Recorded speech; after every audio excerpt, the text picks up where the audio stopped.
So now we come back to the oil and drugs. There's an old saying, God equals gold, oil, and drugs. Okay? Testimony from February 12, 1998 in Washington, D.C.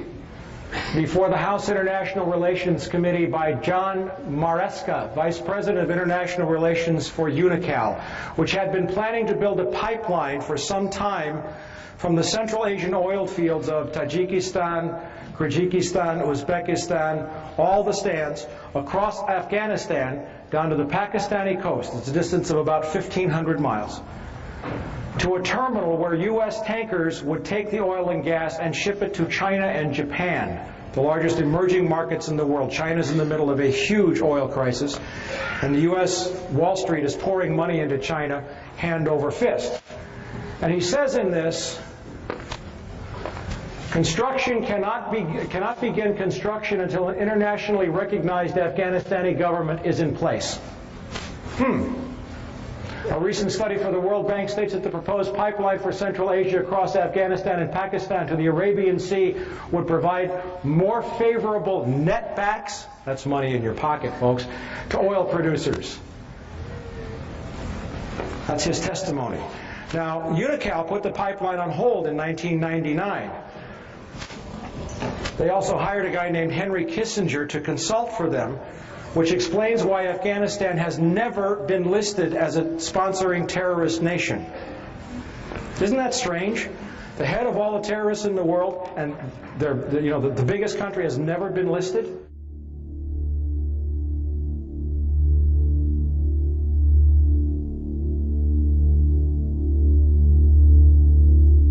Okay, U.S. companies to invest in Pakistan oil and gas sectors. This is from a Pakistani newspaper, the Frontier Post. The date is, what is the date? October 10th. And what this says, now October the 10th is after we've gone to war, after the attacks on World Trade Center, after we know, is anybody surprised at how quickly we kind of won in Afghanistan? Okay.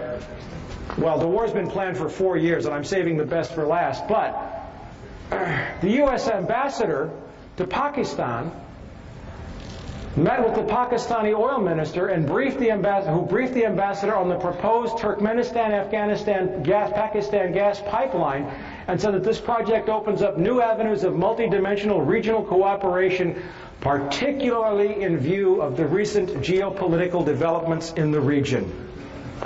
Gee, the pipeline that was blocked is now back on full tilt just days after we started the bombing.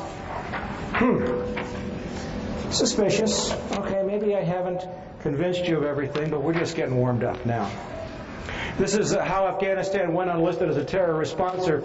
This is the story that I found, and it says right here, UNICAL hired former State Department insiders, former Secretary of State Henry Kissinger, former Special U.S. Ambassador John, the guy was also, I didn't see that, the UNICAL guy was also a special ambassador, and Robert Oakley, a former U.S. ambassador to Pakistan. You're going to love where Henry Kissinger turns up on this, by the way. All right, this is one other thing about Kissinger. Chinese oil firm picks Kissinger as advisor.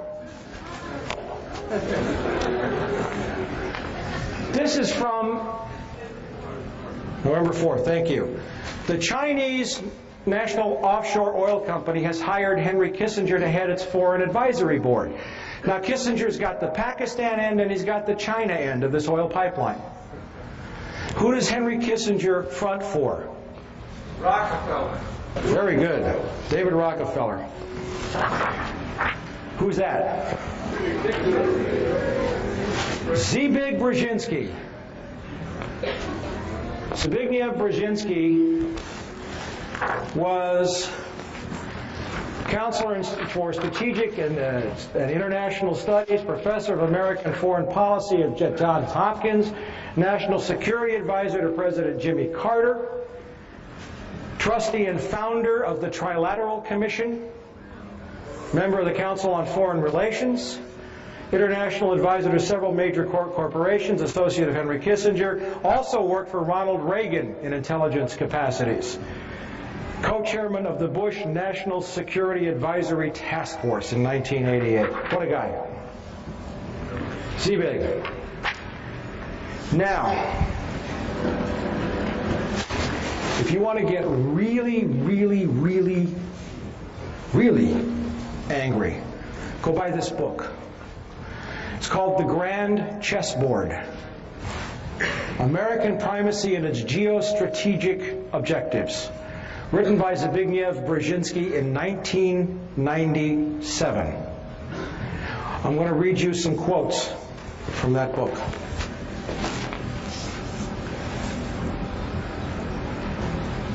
Page XII, it's the very first words in the book. The last decades of the 20th century has witnessed a tectonic shift in world affairs. For the first time ever, a non-Eurasian power has emerged not only as a key arbiter of Eurasian power relations, but also as the world's paramount power. The defeat and collapse of the Soviet Union was the final step in the rapid ascendance of a Western Hemisphere power, the United States, as the sole and indeed the first truly global superpower. Page XII, it's in the preface. But in the meantime, he says, it is imperative that no Eurasian challenger — Eurasia is everything in between roughly east of Germany all the way to the Pacific Ocean, south through the Indian subcontinent, includes the Middle East. It's imperative that no Eurasian challenger — by that he means Russia or China — emerges capable of dominating Eurasia and thus of also challenging America. The formulation of a comprehensive and integrated Eurasian geostrategy is therefore the purpose of this book, Geostrategy, Eurasia. The attitude of the American public toward the external projection of American power has been much more ambivalent. The public supported America's engagement in World War II largely because of the shock effect of the Japanese attack on Pearl Harbor. It gets worse. For America, the chief geopolitical prize is Eurasia. Now a non-Eurasian power, that's us, is preeminent in Eurasia, and America's global primacy — isn't that arrogant? America's global primacy is directly dependent on how long and how effectively its preponderance on the Eurasian continent is sustained. What he's saying is that if the U.S. wants to stay top dog, we have to control Eurasia.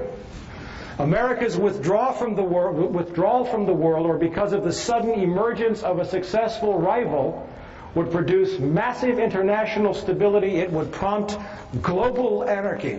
You know what he's saying there? Yeah, a little global anarchy would probably be a damn good thing right now. What he's saying there is, if we don't control the world by whatever means necessary, the world's going to be miserable. He didn't ask my opinion. Did he ask yours? Okay.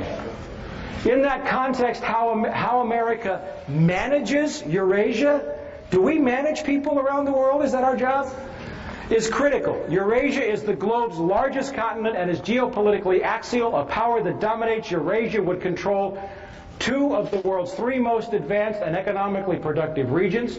A mere glance at the map also suggests that control over Eurasia would almost automatically entail Africa's subordination,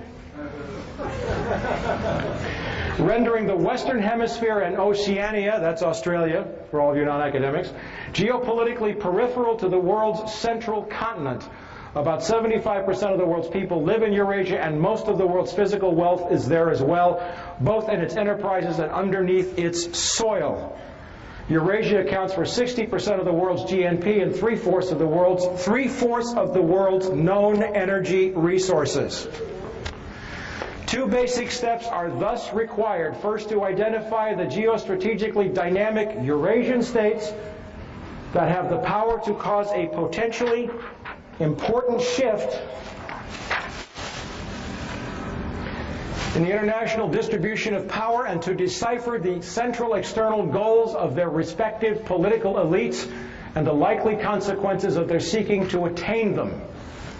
Second, to formulate specific U.S. policies to offset, co-opt, and/or control the above.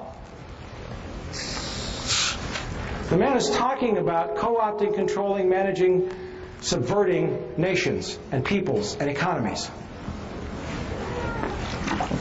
To put it in a terminology that harkens back to the more brutal age of ancient empires, the three grand imperatives of imperial, listen to this, of imperial geostrategy are to prevent collusion and maintain security dependence among the vassals, to keep tributaries pliant and protected, and to keep the barbarians from coming together.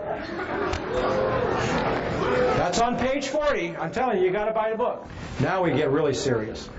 On page 95, Uzbekistan, with its much more ethnically homogeneous population of approximately 25 million and its leaders emphasizing the country's historic glories, has become increasingly assertive in affirming the region's new post-colonial status. He saw the first step in this as diminishing the ability of Russia to reassert the dream of the Soviet Union. All the stands in Central Asia were once part of the Soviet Union. The borders were drawn arbitrarily by Lenin and Stalin. And he saw one of the most important steps was to prevent Russia from asserting any control in the region, which we did. You know how we did it? Over the last decade, thanks to Goldman Sachs, the Harvard Endowment, the U.S. Treasury and the Federal Reserve, the World Bank, we looted $300 billion out of the Russian economy. $300 billion. I was there.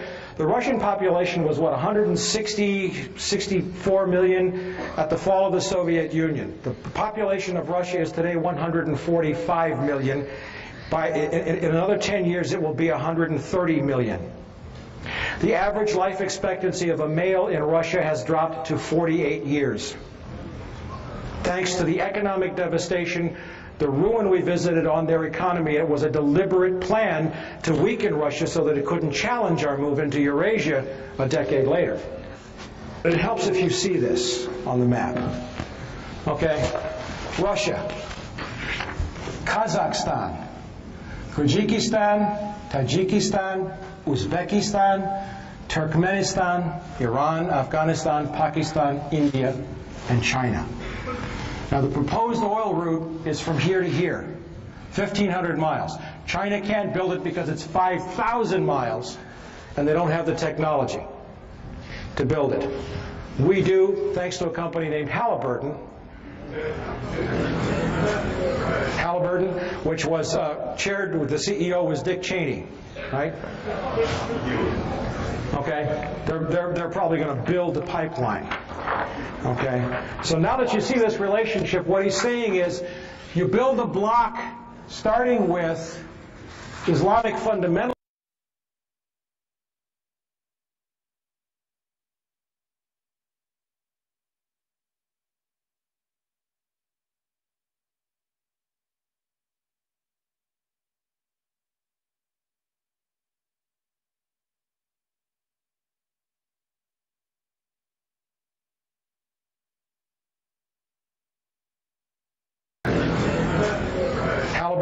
Which was chaired with the CEO was Dick Cheney, right?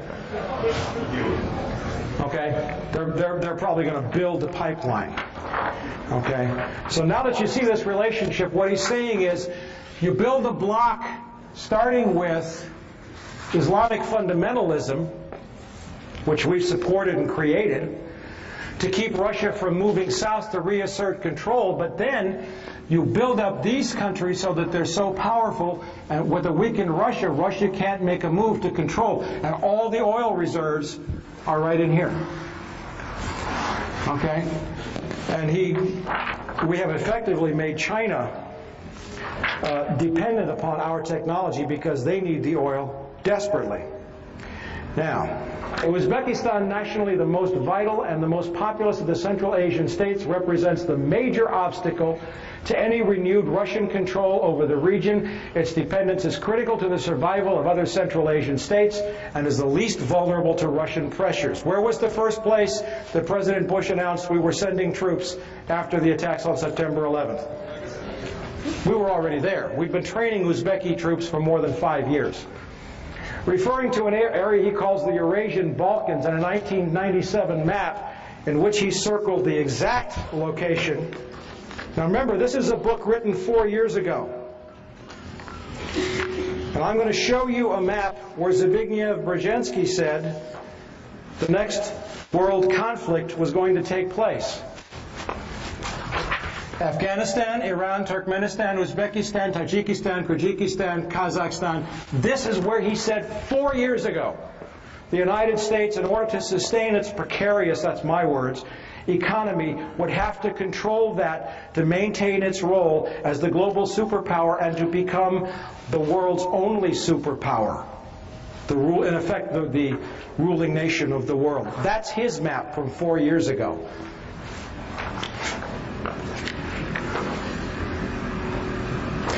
Referring to an area he calls the Eurasian Balkans, and a 97 map in which he circled the exact location of the current conflict, describing it as the central region of pending conflict for world dominance, Brzezinski writes, moreover, that they, the Central Asian republics, are of importance from the standpoint of security and historical ambitions to at least 3 of their most immediate and more powerful neighbors, namely Russia, Turkey, and Iran, with China also signaling an increasing geopolitical interest in the region.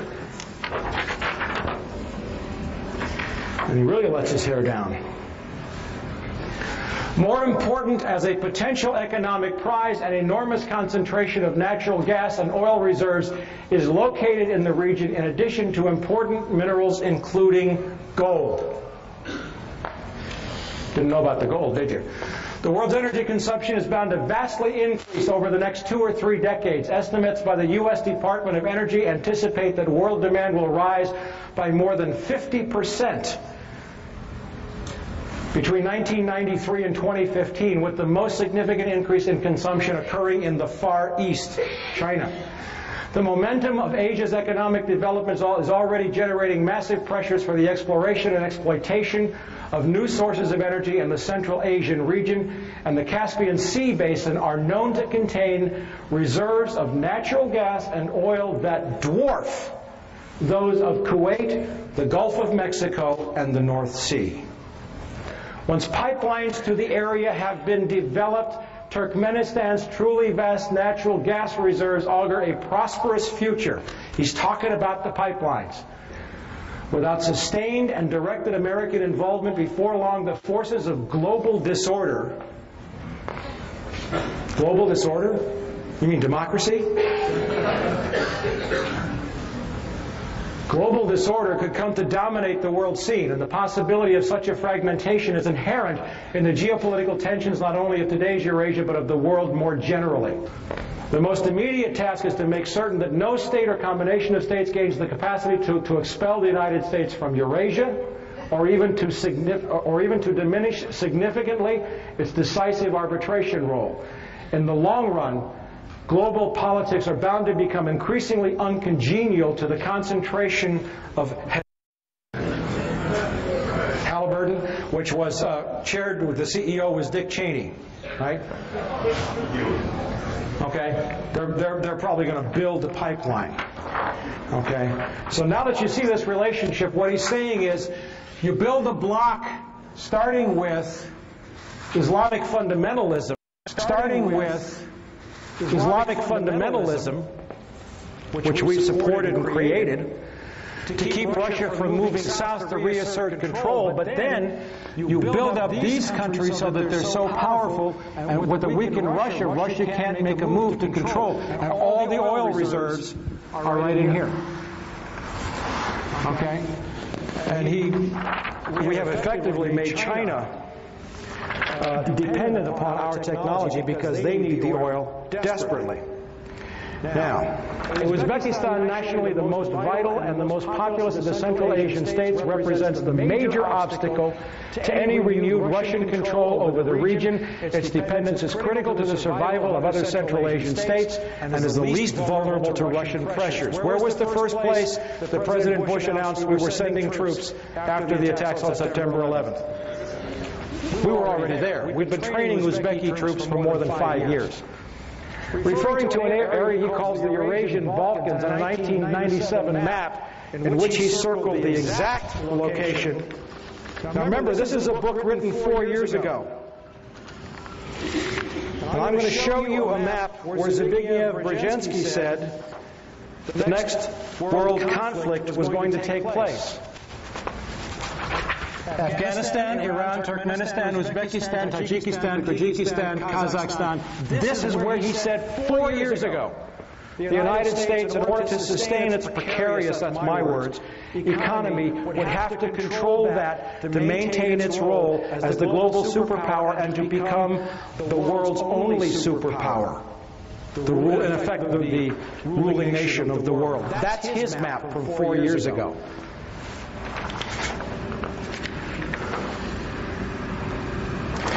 Referring to an area he calls the Eurasian Balkans and a 97 map in which he circled the exact location of the current conflict, describing it as the central region of pending conflict for world dominance, Brzezinski writes, moreover, that the Central Asian republics, are of importance from the standpoint of security and historical ambitions to at least 3 of their most immediate and more powerful neighbors, namely Russia, Turkey, and Iran, with China also signaling an increasing geopolitical interest in the region.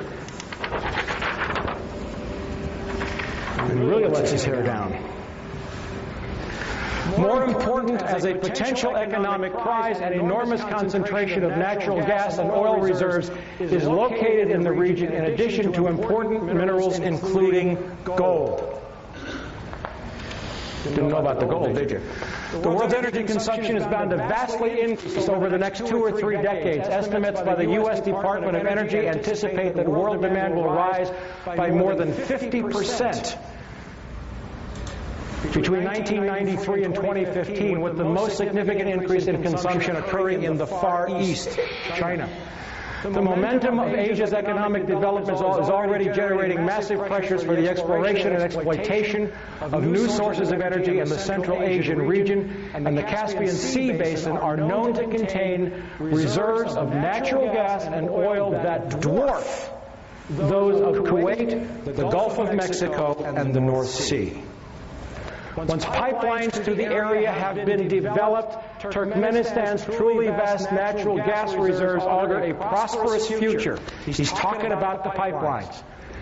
Without sustained and directed American involvement, before long, the forces of global disorder.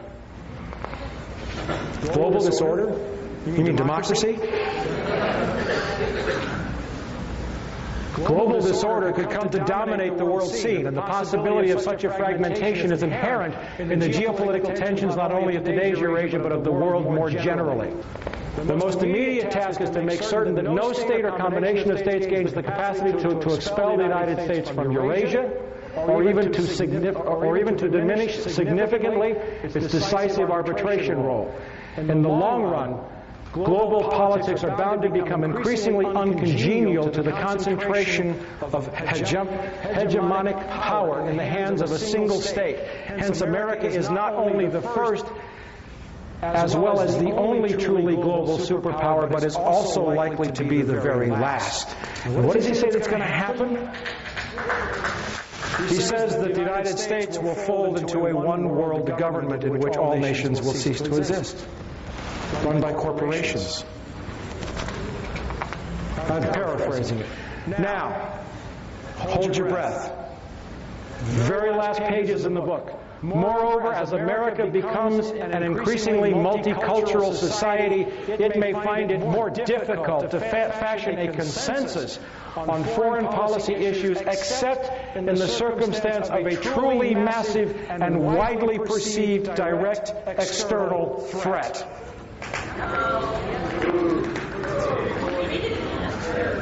Read it again, she said. Maybe I should read this with a German accent. Wait a minute. Moreover, as America becomes an increasingly multicultural society, it may find it more difficult to fashion a consensus on foreign policy issues, except in the circumstance of a truly massive and widely perceived direct external threat.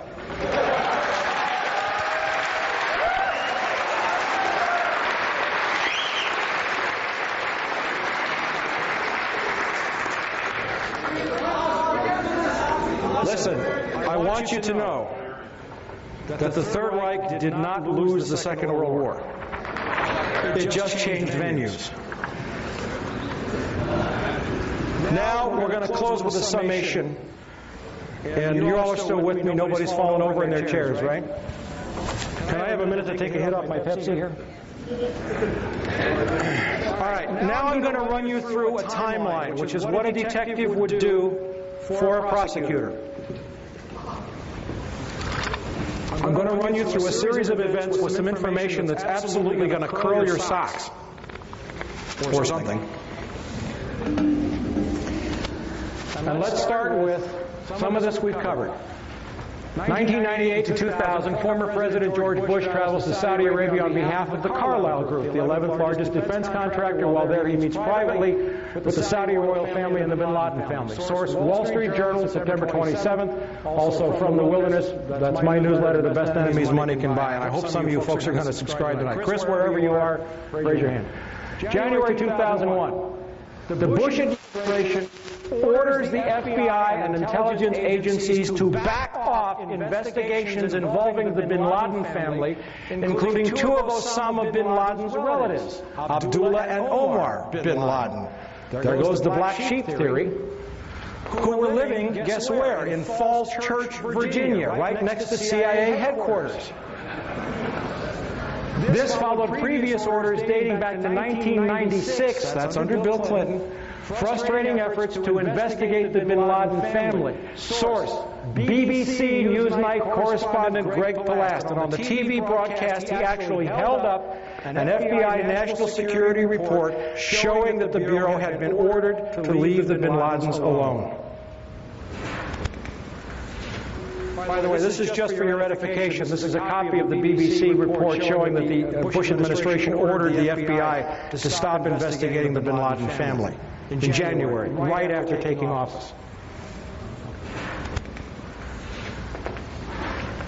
February 13th, UPI terrorism correspondent Richard Sale, while covering a trial of bin Laden's al-Qaeda followers, reports that the National Security Agency has broken bin Laden's encrypted communications. They introduced the evidence into court. The NSA had broken his secure communications. Even if this indicates that bin Laden changed systems in February, it does not mesh with the fact that the government insists that the planning for the September 11th attacks took years. May 2001, Secretary of State Colin Powell gives $43 million in aid to the Taliban. Why? Good question. Purportedly to assist hungry farmers who are starving since the destruction of their opium crop. And in January on the orders of the Taliban. Source, the Los Angeles Times, May 22. In the year 2000, the UN says that there were 3,276 tons of opium produced in Afghanistan. In 2001, they estimate that the total crop was 185 tons. That's a reduction of 94%. Now, in the Northern Alliance areas, there was an increase. There were two provinces that one place grew by, I think, 185%, almost doubled, and another it increased tenfold. But even so, the Northern Alliance provinces, with their huge increase, they were 90% of this year's crop, but 90% of 185 tons is not enough to offset. There was a net loss of 3,100 tons of opium, and that would have been such a fantastic improvement in the world opium scene. But now that they're replanting fields all over Afghanistan with opium, that possible victory we could have seen over drugs is being wiped out as a result of the U.S. intervention. May 2001, Deputy Secretary of State, one of my favorite guys in the whole world, Richard Armitage, a former Navy SEAL who used to go on kill missions in Laos and Cambodia, who has been dealing drugs for most of his adult life, who was involved in IRAN+CHNA and death squads, and who has been around this world as a covert operative, goes to India at the same time while the DCI, the CIA Director George Tenet, travels to Pakistan. Armitage is the cover. It's a publicized tour. Tenet makes a quiet stop to Pakistan where he spends a long time with General Pervez Musharraf, our great ally in Pakistan. Pakistan's the largest supporter of terrorism in the world, by the way. Armitage has deep intelligence connections, but Tenet spent hours, and it would be assumed, reasonable to assume, wouldn't you agree, that the head of the Central Intelligence Agency, if he's meeting with the President of Pakistan, would also meet with the head of Pakistani intelligence? Wouldn't that make sense to you? Remember, the head of Pakistani intelligence has to be approved by the CIA by treaty? The guy's name is Lieutenant General Mahmood Ahmad. Source, the Indian Sapra News Agency, May 22nd. I have copies of all of these. My $1,000 is safe. June 2001. German intelligence, the BND, the Bundesnachrichtendienst, warns the CIA and Israel that Middle Eastern terrorists are planning to hijack commercial aircraft to use as weapons to attack important symbols of American and Israeli culture. Source, the Frankfurter Allgemeine Zeitung, that's a great newspaper in Germany, September 14th. July 2001.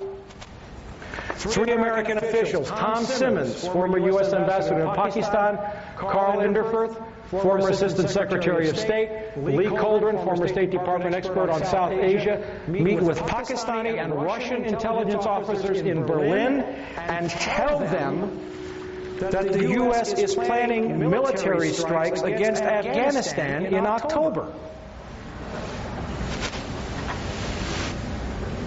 A French book, La Vérité Interdite, discloses that Taliban representatives often sat in on the meetings. U.S. is going to the Taliban, get this, and says, we're going to bomb you to smithereens in October. Could we call that provocation? Historically, there is a model. Franklin Roosevelt shut off the Japanese from oil supplies in the late 30s and early 40s to provoke them into attacking Pearl Harbor. Sources, The Guardian, September 22nd, the BBC, September 18th, and the Interpress News Service in Pakistan, November 16th. Summer 2001, according to a September 26th story in Britain's The Guardian, correspondent David Lee reported that U.S. Department of Defense official Jeffrey Starr visited Tajikistan in January. The Guardian's Felicity Lawrence established that U.S. Rangers were training special troops in Kyrgyzstan at that time. And there were unconfirmed reports that Tajik and Uzbek special troops were training in Alaska and Montana. Summer 2001, Pakistani ISI chief General Mahmoud, remember the guy I talked about, the guy that has to be approved by the CIA director by treaty? You're going to love this. Pakistani ISI chief General Mahmoud orders an aide to wire transfer $100,000 to Mohammed Atta, the lead hijacker, who was, according to the FBI, the lead terrorist in the suicide hijackings. Mahmoud recently resigned after the transfer was disclosed in India and confirmed by the FBI. Source, The Times of India, October 11th. Our allies wiring $100,000 to the lead hijacker before the attacks. Summer 2001, an Iranian man phones the U.S. law enforcement to warn of an imminent attack on the World Trade Center in the week of September the 9th. World Trade Center, September the 9th. German police confirmed the calls but state the U.S. Secret Service would not reveal any information. I got this from the German news agency Online, i.e. September 14th, 2001. August 2001.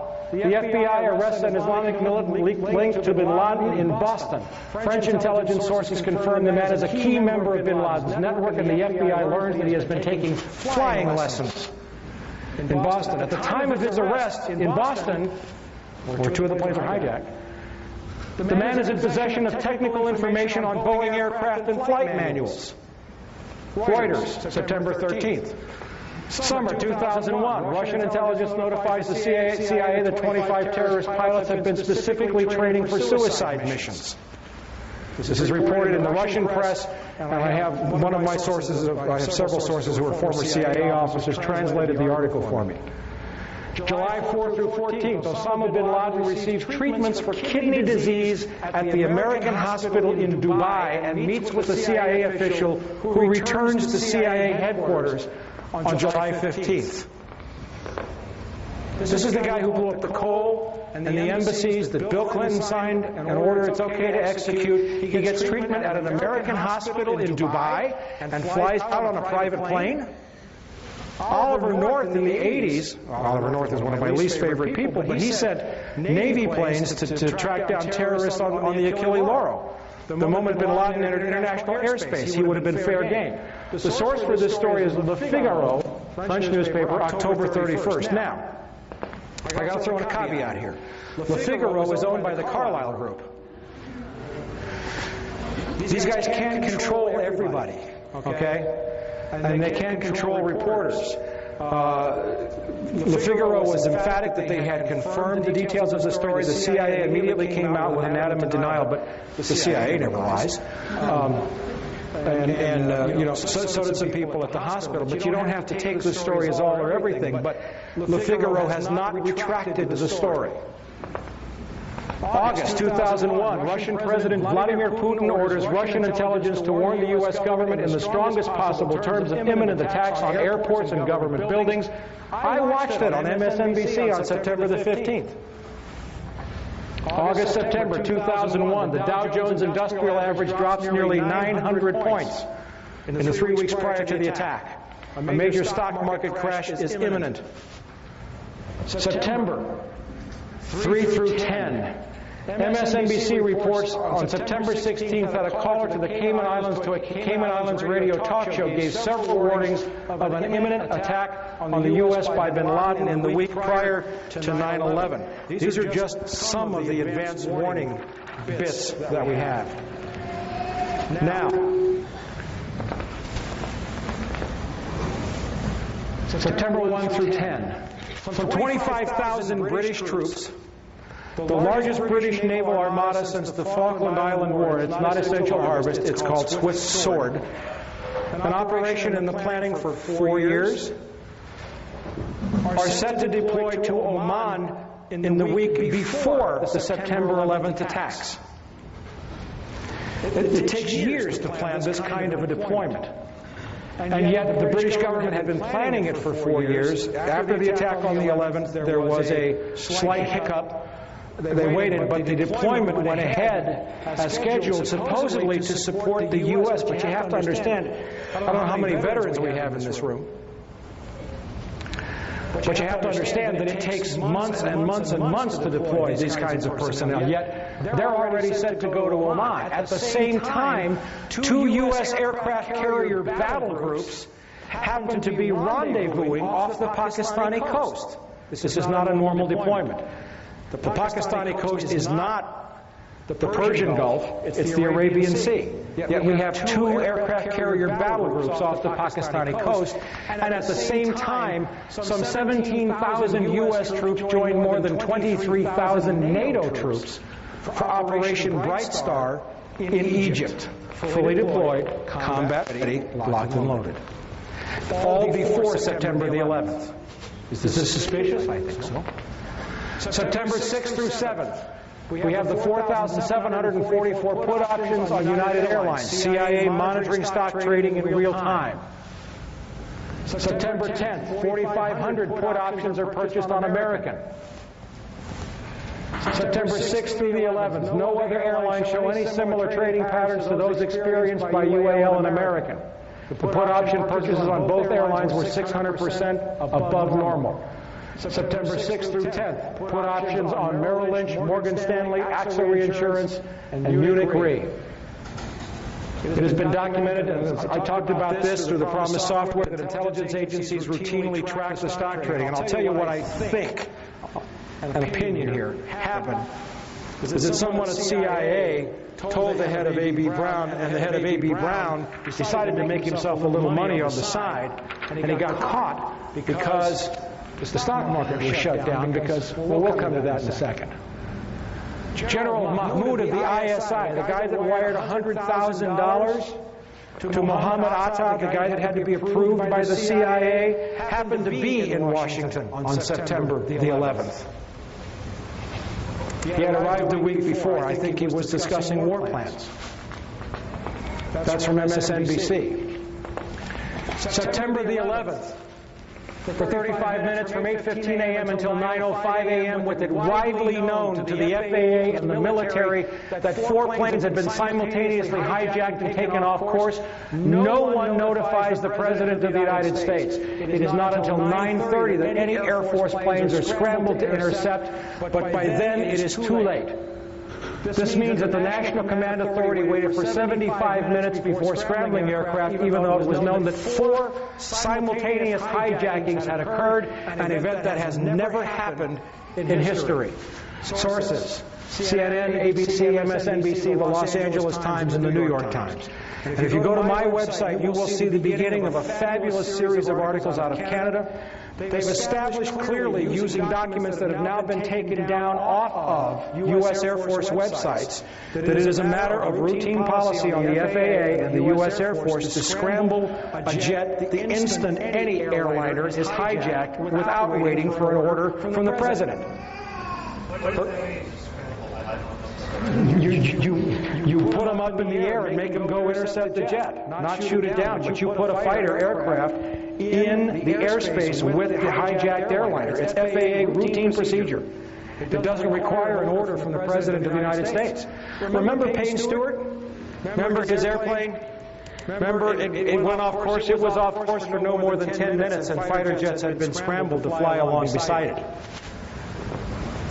Now, if we have 4 simultaneous hijackings, why were no planes scrambled to intercept those planes for 75 minutes?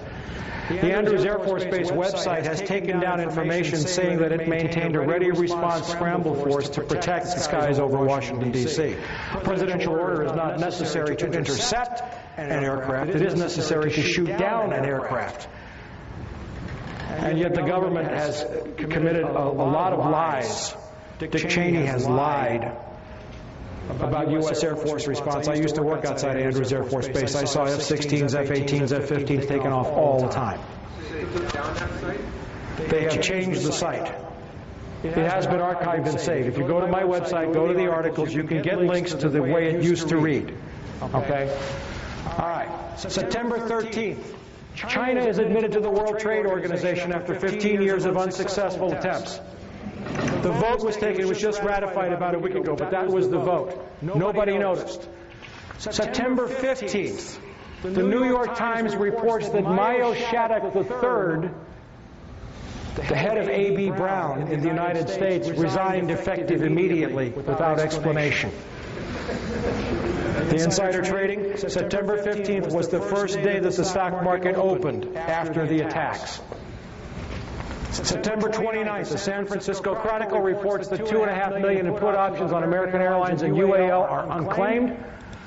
This is the result of the suspension in trading. Nobody showed up to claim it. October 10th, the Pakistani newspaper Frontier Post reports that Ambassador Wendy Chamberlain has called on the Pakistani oil minister. The pipeline is now a go.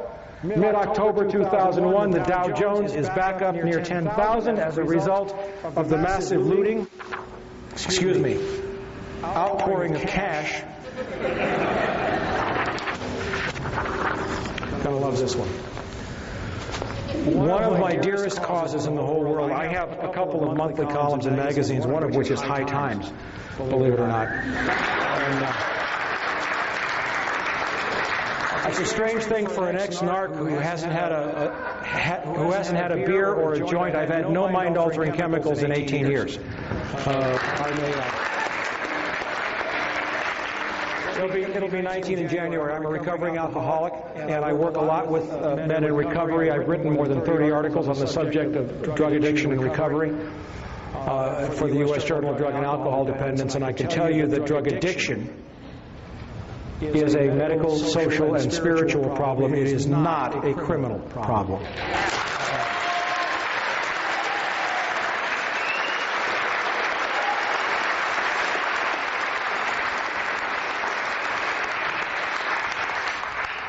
One of the most frightening things that I saw in the wake, and we're going to wind this up here, and I'm going to hit you with everything that I got. One of the most frightening things that I saw in the wake of the attacks was a story that showed right here. This is from the New York Post. that the two companies, most of you know that some 30 to 40% of the prison inmates in this company are housed by private corporations who trade their stock on Wall Street based upon the number of human beings that they're housing in prison. That's what our economy has evolved into. We are a search and destroy economy. A snake eating its own tail is not nutritious, yet that's what we're doing. And I saw that the stocks of these two companies, Corrections Corporation of America and Wackenhut, went up 300% in the, 2 weeks after the attacks. And not only that, you read this story, and there was an urgent request outside of the budget for 40,000 new prison beds. That's before the next year's budget. Now, does anybody here think there are 40,000 Islamic terrorists in this country? Who are those beds for? I'll tell you when I get there. You know? Okay. But the Bureau of Prisons budget request next year is supposed to ask for something, and this is not confirmed, but I've heard on the order of 400,000 new prison beds. Maybe more. What I just showed you was in one of the issues of the newsletter on the site, yes. Now, in January of this year, when the Bush administration took office, these are the folks that brought us savings and loan with Lockheed Martin, DynCorp, looting $2 trillion out of the Department of Defense, $59 billion out of HUD. That's to sustain this bubble, to maintain the grip on power of this CFR trilateral group that has taken us into a war for Central Asian oil before the age of oil ends. And in January I said, they're going to go after Social Security. You mark my words. The savings and loan was just a warm-up. And here I find this story, or this letter, written to the Honorable Daniel Patrick Moynihan, who is the head of the President's Commission to strengthen, Newspeak, Orwell, strengthen Social Security. And the letter is from two members of Congress. It's from Henry Waxman, I don't have the second page, and one of the members of Congress. And you know what they're saying? You've locked us out of your meetings. You're having closed-door, classified meetings on Social Security. We're the members of the Ways and Means Committee that are charged with Social Security oversight, and you have locked us out of the meetings. Does that scare you? It scares me. They've just been writing letters so far. Hey, listen, I'm going to come to this, but, you know, there's a few bright lights on the hill. They aren't fully bright yet, but there are some people speaking out. And in the wake of the total assault on American civil liberties, Patrick Leahy, forgive me, you know, had the temerity to write 6 letters to Attorney General John Ashcroft demanding that he testify before the Senate Judiciary Committee on such matters as military tribunals and Ashcroft's unilateral decision to begin wiretapping attorney-client conversations in terrorist cases. And he said, I demand that you respond to me in writing. I think it was by the 13th. Well, he got a response in writing, but it was an anthrax letter.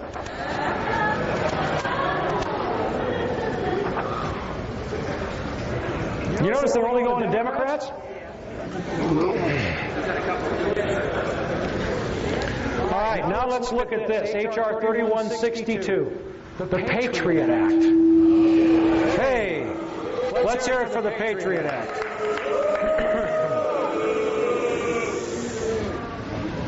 Now it's group therapy. That's good. Okay.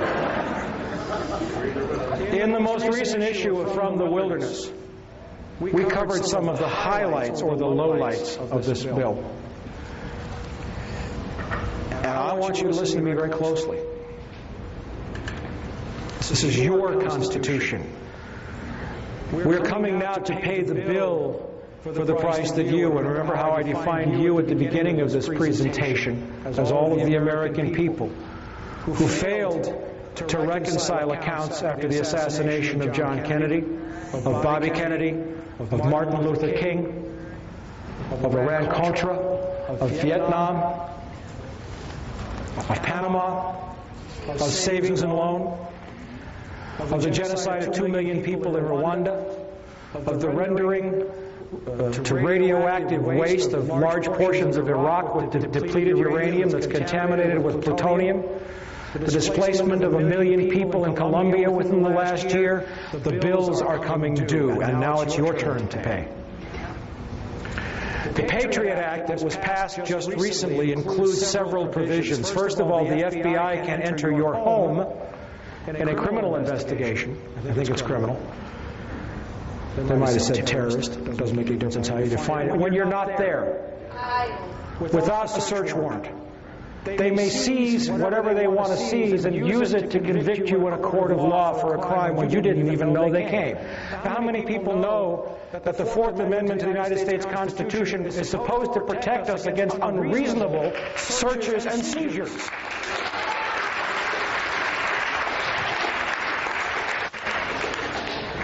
The Patriot Act also permits the CIA to share its intelligence files with local law enforcement. Now, what does that mean?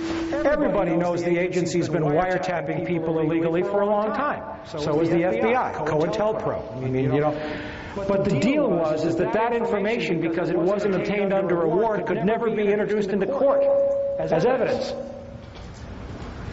Now, when the CIA turns all that information over to the Los Angeles Police Department or the Chicago Police Department, they can write that up as a probable cause statement, go out and find one other piece of evidence, and put it all into court. Gee, the Fourth Amendment is gone. The exclusionary rule is gone. The Act also provides that local police agencies can share their intelligence with the CIA, who may in turn share it with foreign intelligence agencies. We have the beginnings of a global secret police.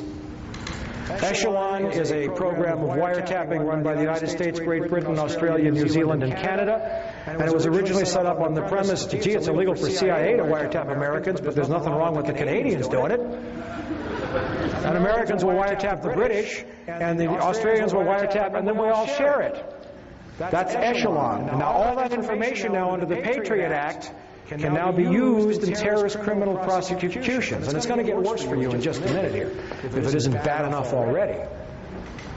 Okay. In addition, the Patriot Act allows cops to search for judges. You don't have to go to a judge in your jurisdiction. You can go to Joe Friendly judge, thereby cutting out any judge that might refuse a warrant because it's not illegal. Or because it's illegal, excuse me. Now we have John Ashcroft saying he's going to wiretap attorney-client conversations in terrorist cases. Terrorist cases only, I'm only going to do it, I swear, you know, involving cases of terrorists with foreigners. Now, the Fifth Amendment to the United States Constitution says that we have an absolute right against self-incrimination, and protected communications are those between an attorney and his client, a husband and his wife, a priest or a spiritual leader and his confessor. Gone. We have President George Walker Bush announcing by fiat, and it evoked a stirring series of editorials by conservative columnist William Safire, that he will now have military tribunals to try terrorists could be held here in the United States. And in those military tribunals, they don't have to reveal evidence if it's in the interest of national security. They don't have to disclose the voting. They don't have to publicize the trial. And the person convicted can be executed even if 1/3 of the officers disagree. The Sixth Amendment to the United States Constitution provides the right to a fair and speedy trial, the right to confront one's accusers and to examine the evidence against him. Also, under the Patriot Act, it is legal for the FBI to come into any business on a terrorist investigation and seize all of the business records. And what's more, there's a clause in there that says that if it's your business, you can't tell anybody that the FBI was there, or they can lock you up. There goes the First Amendment, the freedom of speech, part of the First Amendment. Now, people who read this, who want to defend the Bush administration, will say, good grief, they wrote a sunset clause into this. It's supposed to go away after 4 years. Well, if you read the sunset clause, and it's in my last issue of From the Wilderness, there's a provision in there that says this clause applies except for in any case where where the investigation was begun before the sunset clause takes effect. The sunset clause doesn't exist. All they have to say is we started this investigation before it's a date in 2005. And there is no sunset clause. There is no Santa Claus, maybe. This is just the beginning. I didn't become a policeman to break laws. I became a policeman to protect people and to enforce laws. In the article in Insight Magazine, it was mentioned that you didn't get a chance to read the bill completely before you had to vote on it. Is that true? You know, that is interesting because a lot of people are fascinated with that possibility, and it is true. And they think, well, is this the first time that's happened? And I say, no. Anything that's important, that's the usual way they do it. Unfortunately, what they do is they pull these shenanigans and say, you don't have much time. But we looked real hard for that bill. And even with, I was going to the floor of the staff, still could not get it off the internet. So that in itself should have been a reason for everybody to vote against it. So there was not a full disclosure there. We had an idea that they were taking a reasonably bad bill and substituting a very bad bill, which was the Senate version. The House had actually cleaned up the Senate version to some degree, but they switched it at the last minute. We did not have it in front of us, so that even made it that much easier to vote against. And I am a very poor example. 23 years. I've been shot at twice. I've been made homeless. I've been forced into bankruptcy. I was told that if I ever had children, they'd be killed. I was denied employment. I was arrested on phony charges. I've had all of that in 23 years, and yet my sacrifice pales by comparison to some brave men I know. And I'll mention two out of dozens that I know. One is Celerino Castillo, a DEA agent who lives in McAllen, Texas, in poverty, who watched the CIA loading planes full of cocaine at Ilopango Airfield in El Salvador, who confronted Vice President George Bush then, and who was told to leave it alone. It's a White House operation. The DEA forced him out and almost killed him like Serpico. And the other is a Marine colonel by the name of Jim Sabo, who caught those CIA C-130s flying cocaine onto his base at El Toro Marine Air Station and was murdered because of it.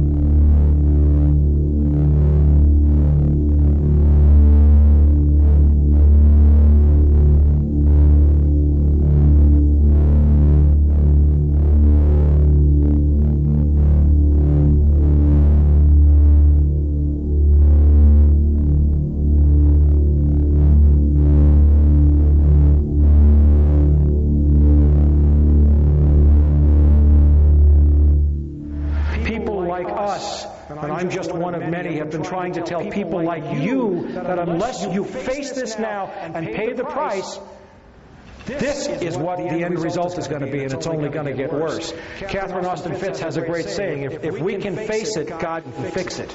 But it can't happen until we face it. Now let me show you what's on the drawing boards. This is being debated right now. Model State Emergency Health Powers Act as of October 23rd. This goes in conjunction with the 300 million doses of smallpox vaccine that are being ordered. This is an act that will give state and local governments the right to seal off neighborhoods, herd people into stadiums, close down all transportation, water, and communications, seal off everything, suspend the Constitution, seize property, and suspend the writ of habeas corpus. All justified under a supposed threat of massive biological warfare. This is being debated right now. The criminality of this regime is out of the closet. I noticed it was out of the closet in May when Citibank bought Banamex. They don't care anymore. They're arrogant. But I got news for you. These guys, and especially George W. Bush, play in a rigged game. They've always played in a rigged game. And those who play in a rigged game get stupid. Because they don't have to perform. Their arrogance gets them. Now, if you have any lingering doubts, and you can go to my website and read all of these documents of Operation Northwoods. These are declassified top-secret documents from 1962 showing that the Joint Chiefs of Staff had planned to shoot down 2 American airliners and blame it on Fidel Castro for the purpose of getting a war with Cuba. You don't have to believe me. Go read the declassified documents yourself. They don't care about us. Okay? They're all on the website.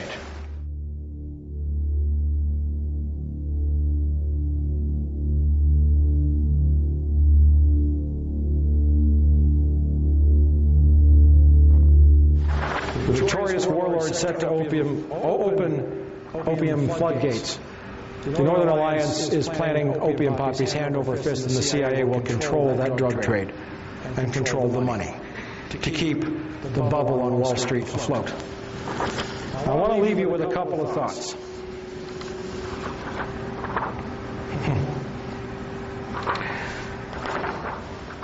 I may have scared you, and I love it when people come up to me and say, Mike, what am I supposed to do? And I know that in your head you're saying, you don't want me to tell you what you're supposed to do, because what you want me to tell you is something that'll let you go home, drink a beer, watch your television set, and manage your 401k plan. Okay? Yeah, you can write, and I got to tell you, From the Wilderness, my newsletter has doubled in size since September the 11th. And you know what I'm doing with the money? I'm hiring reporters, and I'm writing more stories. One thing you can do...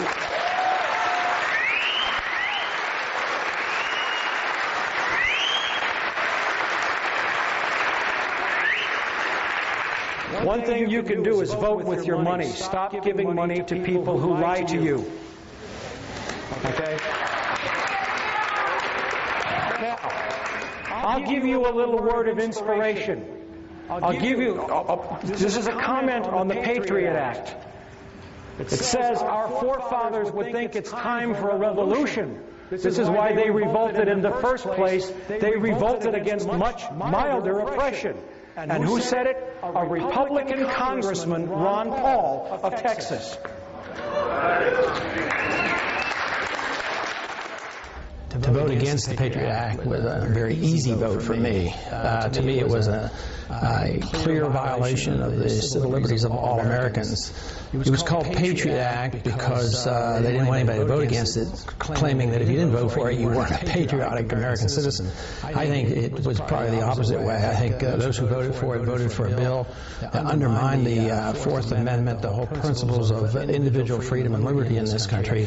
So it was very easy for me to oppose a bill that would just open up Pandora's box with search warrants and the whole ability to wiretap and listen to all our communications, whether they were on the internet, and check on websites, the whole works. It was very easy for me to vote against that bill. And there are other actions taken by the administration, including military tribunals and Attorney General Ashcroft's announcement that he's going to wiretap attorney-client conversations. How do those make you react? I guess there are two there. I don't like what he's doing, but the other part is how did we get to this point in our history where our administration, our presidents, and our attorney generals do this by fiat? Just come up and declare, well, there's going to be new military tribunals set up, or we're going to wiretap communications between the accused and their lawyers, and they didn't even confer with the Congress. So I would say that's very bad. Of course, there's the slippery slope there. They say, well, we're only going to do this with the terrorists. Well, how do we know who the terrorists are if they haven't had a trial? So the whole thing is just outlandish for a country that pretends to protect the rights of the accused, and we challenge other countries like Peru in recent years for setting up these type of tribunals.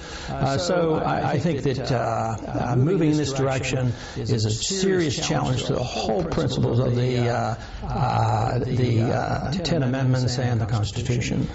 For all the FBI agents in the audience, a revolution can be anything, but I will tell you this, that a revolution, according to Thomas Jefferson, James Madison, Monroe, and all of the Founding Fathers is my divine right.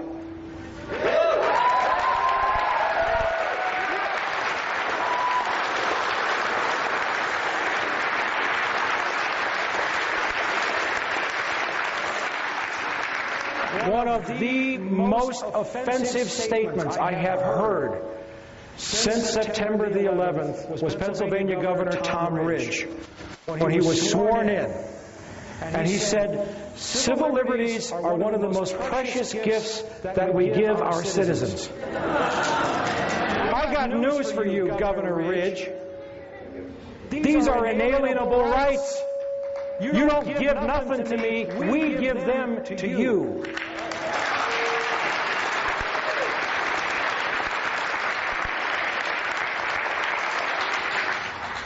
During the Civil War, Abraham Lincoln suspended the writ of habeas corpus, and it led to one of the most powerful and most important trials that ever reached the Supreme Court of the United States. The case was Ex parte Milligan.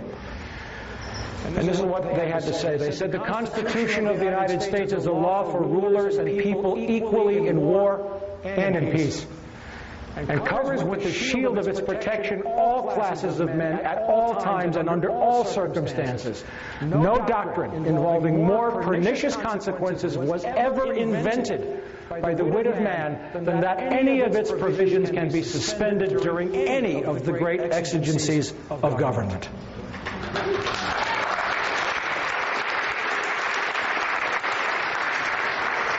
That was when we had a Supreme Court.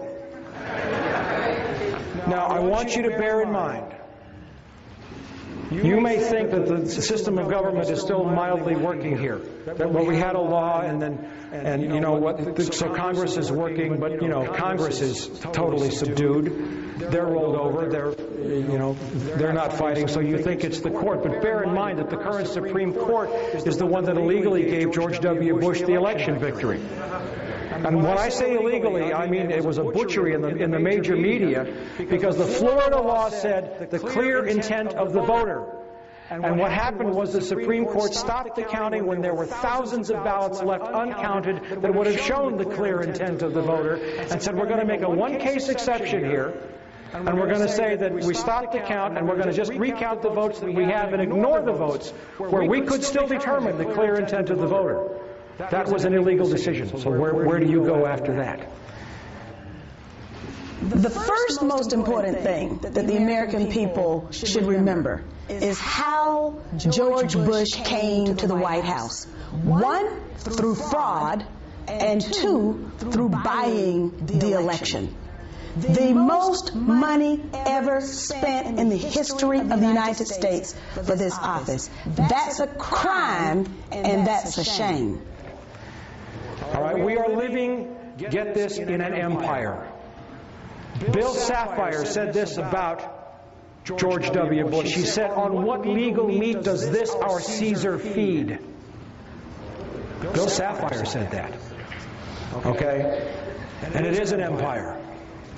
Now, I want to go all the way back, and I want to take you back, before I shut up here, and leave you with one of my favorite quotes of all time. The foundation of all mental illness is the avoidance of legitimate suffering. And the country is mentally ill. It'll wake up sooner or later. I don't know when. I'm not God. I don't know where this is going. I know that my job is to teach. My job is to give you information. And my job is to clarify for you what's at stake here. Let's look at the fact that, and this is the most important point, it appears to me that the American people might have a criminal syndicate running their government.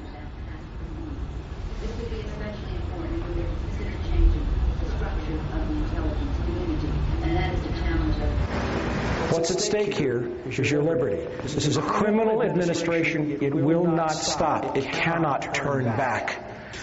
President Bush broke the Presidential Records Act of 1978 by refusing to release the Ronald Reagan papers.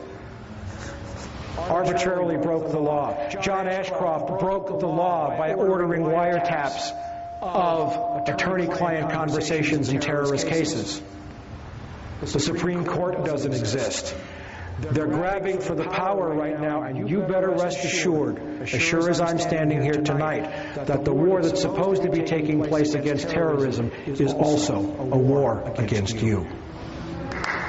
Thank you very much.